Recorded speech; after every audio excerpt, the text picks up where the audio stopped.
De vertraging wordt benammen veroorzaken doordat een pad van de funderingspjellen in de dik aan de noordkant van het aquaduct ski oproen ha. Heijmans zal aan de slag om de pjellen te vervangen. Je trok in het aquaduct net jeder iepen als eind dit jaar. Aan de ene kant, en die ondervinding hebben wij ook met oren aquaducten, is er altijd wel wat als een aquaduct bouwt. Is dit wel eens wat onder water, mast wel eens iets op een bepaald plak direct oplossen. Maar bij de Drachtsterwaai is dat nou al een paar keer aan de hand.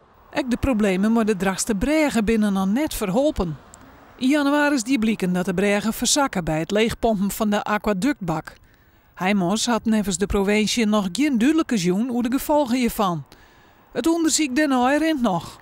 Het geduld van de provincie is haast ten eind. Net per definitie hoeft dit financieel wat in te houden, maar ik baal er wel van dat dit nou weer een vertraging is. Nou, in het eerste plak is het wichtig dat er een vertrouwd, veilig aquaduct gebouwd wordt. Dat nog 100 jaar, want dat is de tijd waar we toe hebben, de omjouwing moet je goed redden wezen.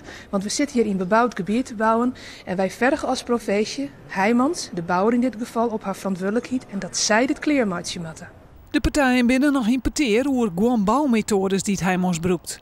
Mocht je niet uitkomen, dan worden juridische stappen net uitsluiten. De omwinders worden morgen in een informatiebijeenkomst bijpraten over de stand van zaken.